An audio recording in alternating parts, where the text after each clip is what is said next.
Drive to Survive Season 6 was not the worst season of the series, but there were so many stories that they completely glossed over. And come on, did we really need 2 Alpine episodes? And I know there are a lot of people thinking, oh, those casual fans, they don't belong with us. Well, quite frankly, they do. The sport is evolving, and these types of series do have a place within all sorts of sports. We've even got the one about NASCAR Full Speed, which I did watch and I enjoyed.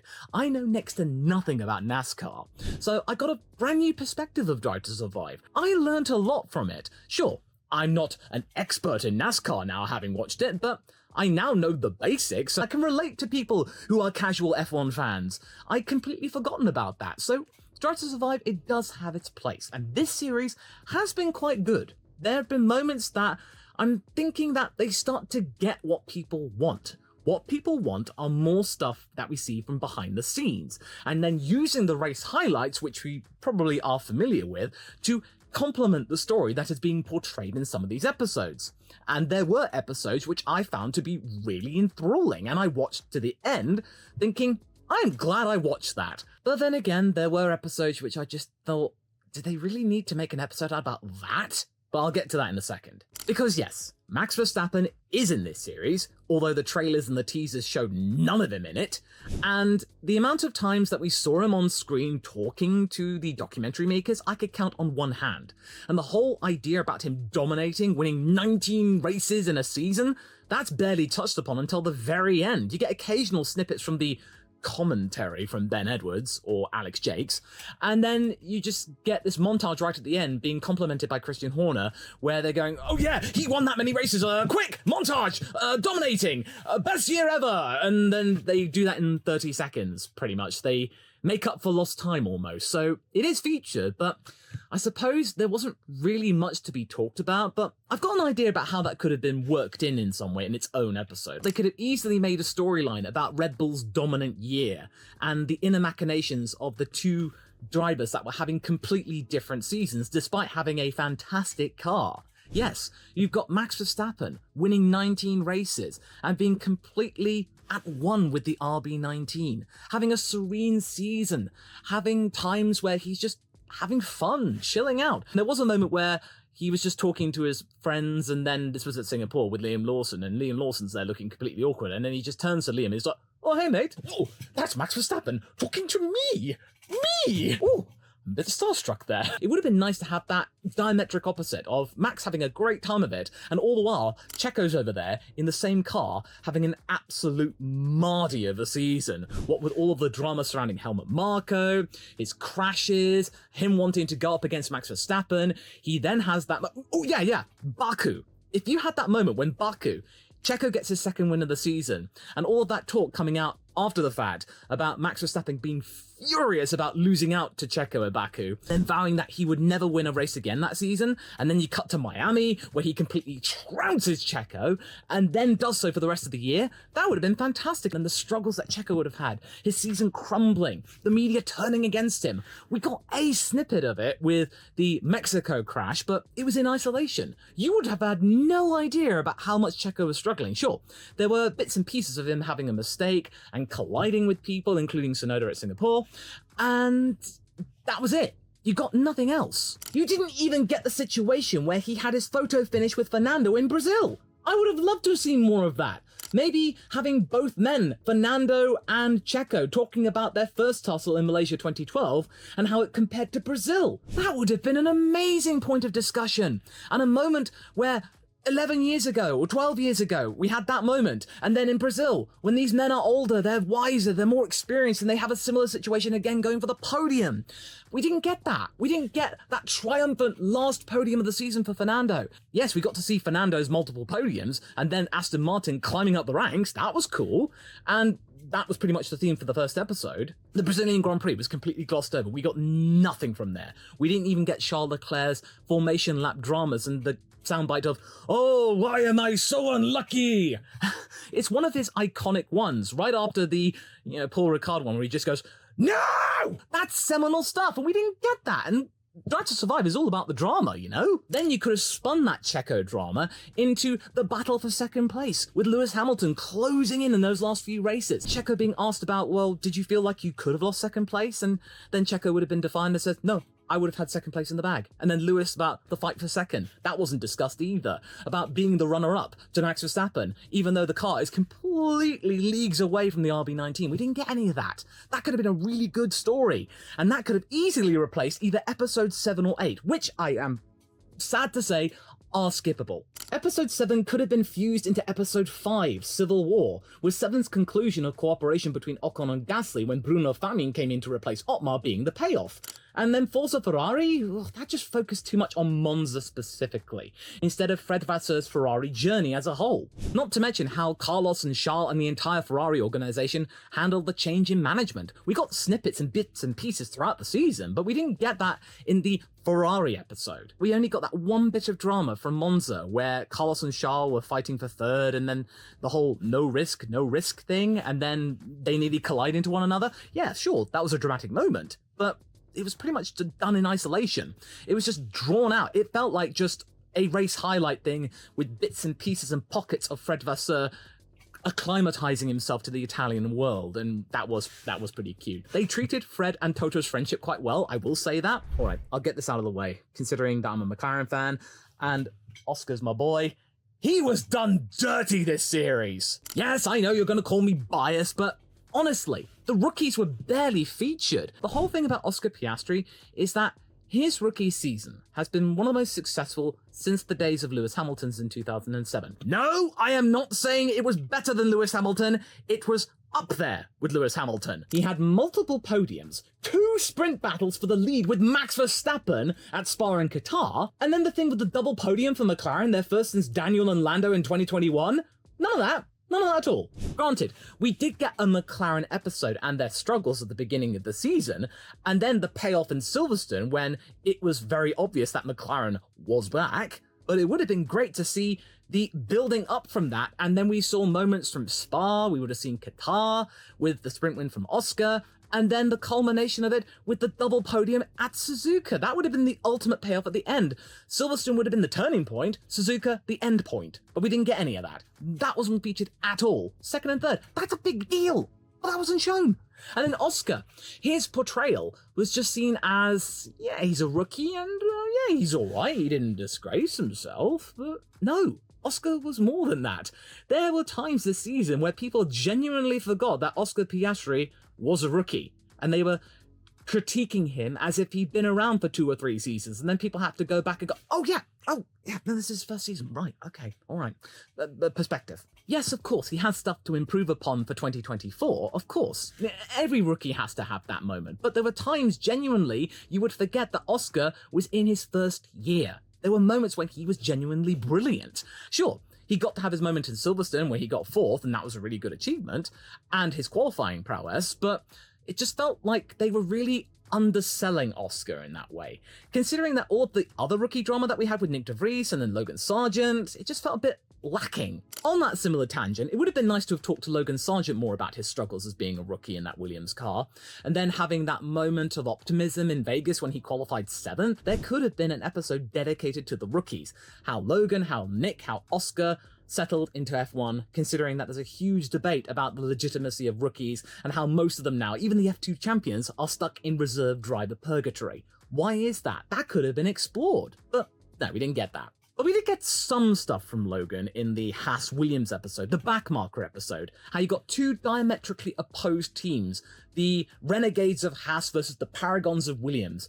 And there was a moment in episode 4 where I audibly and involuntarily just shouted, James! James is here!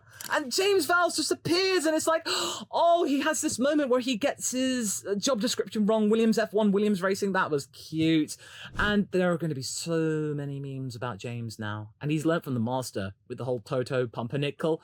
Now we've got James Vowles about what kind of drinks does he input and how he has a strategic plan for how he consumes his caffeine on a race weekend. Just these little moments where, yeah, he's a goof. He's a total geek. He's so much like a dork, but he's so endearing. He's so charming.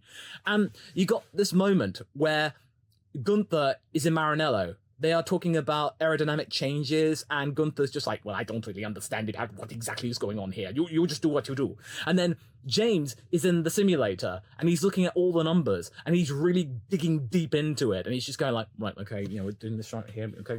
He's getting deep into it. He understands it, whereas Gunther doesn't. You can tell the mood was not great, because Gunther simply didn't understand what was going on. Oh yeah, of course, Gunther was featured, but that last shot from the final episode where he just gets up, he's thanked profusely for his contribution from the producers and the interviewer, and then you just get this slide of Gunther's contract was not renewed for 2024, and it just feels like somebody died or something like that. The hopes of Drive to Survive Season 7 were just burnt into ashes or something like that. But don't worry, I'm pretty sure that he will be in the next season of Drive to Survive, because he has now been contracted by RTL, the German television channel, to be a pundit for them. You know that Drive to Survive will just go, well, he's a talking head now, let's just get him in. And I bet you he will be far more candid. He will be a lot more honest about what the teams are up to, because now he's not a team principal. He doesn't have to be diplomatic. He's going to be so open and honest. As for Danica Patrick, I'm gonna be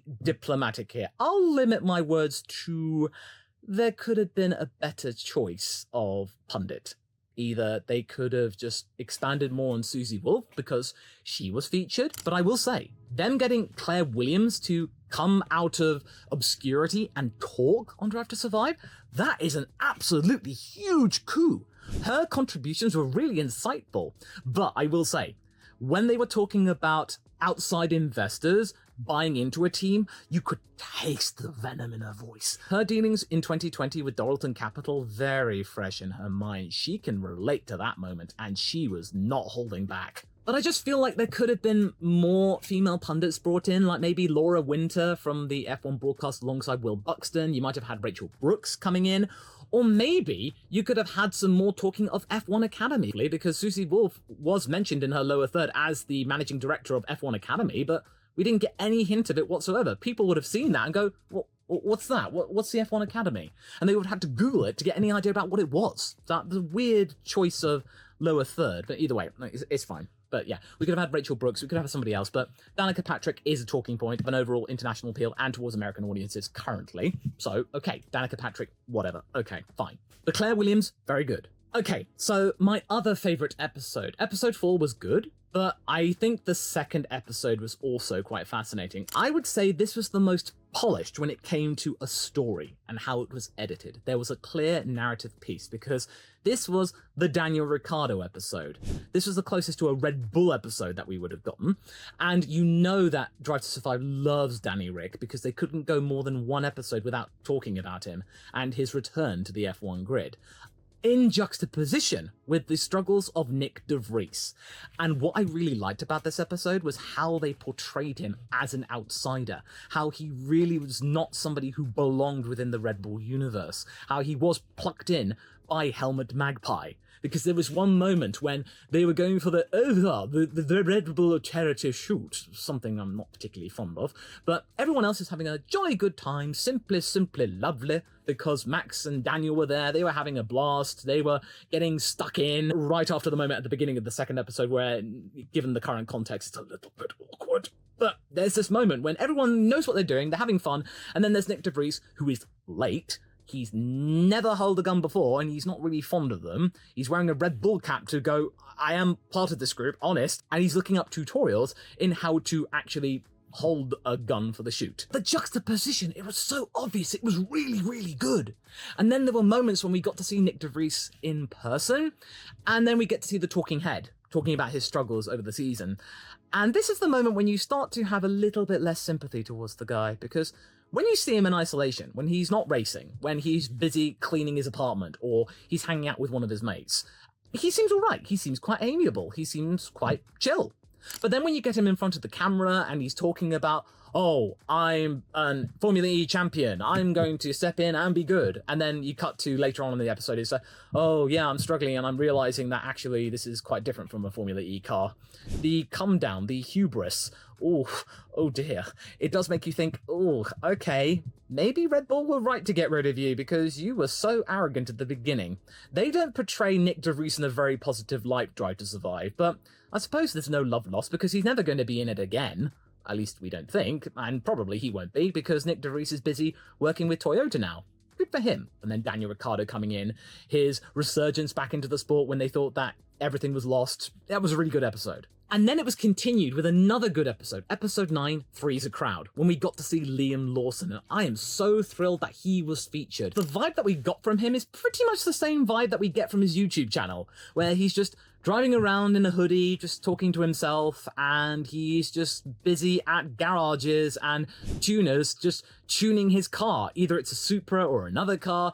He's just a lad who likes his cars, and he's quite normal, he's quite chill, he's relaxed. He's Red Bull's answer to Oscar Piastri, but you feel like he's a little bit more relaxed than Oscar, but you get a really nice impression from him. And I'm glad that all of the achievements that he had when he stepped into Formula One were covered, including the moment in Singapore where he was the fastest Red Bull driver of anybody, including Max Verstappen. That was great to have been featured, because people will realize, hey, he out-qualified Max Verstappen. Granted, the RB19 wasn't great around Singapore, but for the casuals, yeah, he looks like he knows his stuff. You can tell. Liam Lawson was genuinely annoyed and angry that he didn't get the seat for 2024. He felt like he belonged in Formula One. He'd done everything possible, and still it wasn't good enough. The perk that he's going to get now, he's going to get more time in the simulator of Red Bull to learn his craft, and that's it. But you can tell the frustration. He was genuinely angry, but he kept his cool somewhat, but you could tell he gave his honest opinion about the situation. He's going to get a lot more fans from Drive to Survive. Whereas Nick de Vries, probably not, but I don't think he cares now. Then you're probably wondering about how Lewis's Mercedes relationship was handled. Well, you can definitely tell the allusions to his loyalty are featured, as with the original $40 million Ferrari contract rumours, which we now know to not be entirely inaccurate. The sound bites that were used in the trailers are used ad nauseum here, about the whole thing about you can be here for 20 years, I can't, and then there's this bit where they're doing a shoot in Stuttgart with all of these different Mercedes cars. The way that it was edited was not flattering for Lewis. He comes off as quite rude, whereas George is quite chipper, and then Lewis is like, oh, well, let's not dilly-dally. If I were a runner on that shoot, I'd have been really intimidated and nervous around Lewis, whereas George was quite relaxed. And then there's this moment where Lewis gets in the AMG 1, he's told to go to one place and then get back to another place, but then he goes off on a joyride. So you get this director or whoever was talking going, Lewis, please come back. Please come back. Oh, please come back. And they use that throughout the entire season for what's coming up. They really loved they got that soundbite. I imagine the producers were like, yes, we got it, yes! But let's be fair here. You can really tell that Lewis is trying his best with a car that simply does not agree with him. That Mercedes aren't giving him the tools. That he wasn't listened to. You can tell that the documentary is sympathetic towards Lewis and that they're not trying to be negative, but I don't understand why they used that shoot at the beginning, because the vibe it gave me was like, ooh, Lewis, you are not happy. He probably didn't want to be at that shoot, and then he got a moment to be in the AMG 1, which is a fantastic car, and he just let loose. That's probably the honest truth of it. He just wanted to have a bit of a moment of catharsis, and then reality set in, and then the whole struggles about the contract, which we now know have a sort of tainted theme toward it, but no, it was a good episode, and Lewis was treated fairly.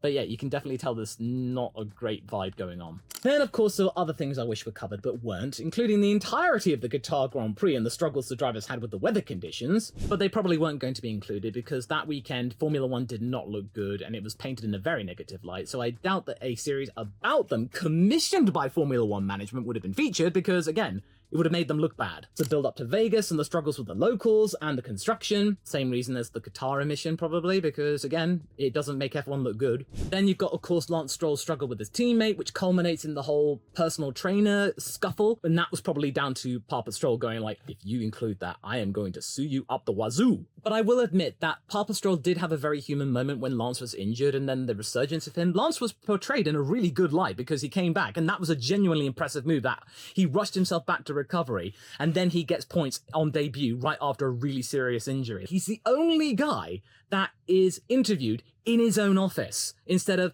the conventional studio where everybody else is, including Toto. Lawrence Stroll, no. You have to come to his office. Austin, nothing. And that race was pretty dramatic in of itself. What with the battles for the lead with Lando and then Lewis against Max Verstappen, and then the disqualification of both Lewis and Charles for the whole plank issue. Somebody being disqualified for a worn plank, not been seen in decades, and that wasn't featured? Was that a little bit too nerdy for the casual fans? No, it would have been a complete and utter twist. Austin not featured at all. And again, the only non-Red Bull win that season was truncated to a short sequence in episode 8. And that was it. And of course, there were plenty of other things that were omitted. And if you notice a thing that was omitted, do comment down below. And this will just be another example of things that could have been better. But I will say, Drive to Survive Season 6, I didn't feel like I was wasting my time. It was not terrible. It was quite good. And you get the feeling that when those episodes landed, they landed well. There were at least 3 episodes which I thought, these are really good. And I like what they did with it. Episodes 2, 4, and 9. Those 3 are definitely worth watching to the end. Then 7 and 8, you can probably skip. And episode 5 is good, but you felt like 7 could have been combined with 5. There could have been a little bit of mashing of 2 episodes into 1, but it's an improvement. It's an improvement on season 5, which I found to be forgettable. And then season 4 was just complete and utterly wrong. And it's back now to where it was at its best, where I would say it was probably season 2, and then season 3 for that matter. So I would say season 6 is like somewhere in the middle. It's an improvement, and I hope that this trend continues, where we learn more about the behind-the-scenes stuff, where the races complement the behind-the-scenes stuff in giving further context in terms of the struggles, instead of it mainly just being race highlights and then, oh yeah, just some bits of Gunther swearing or something like that. But if you've been watching this and you want to know more and get a good feeling of what Formula 1 is, then I recommend the Brawn documentary on Disney Plus hosted by Keanu Reeves. This 4-part series is definitely worth your time. It's so detailed, it's so good. And you can find out what I think about it in detail in this video you can go and watch next to clue yourself up and then go and binge watch.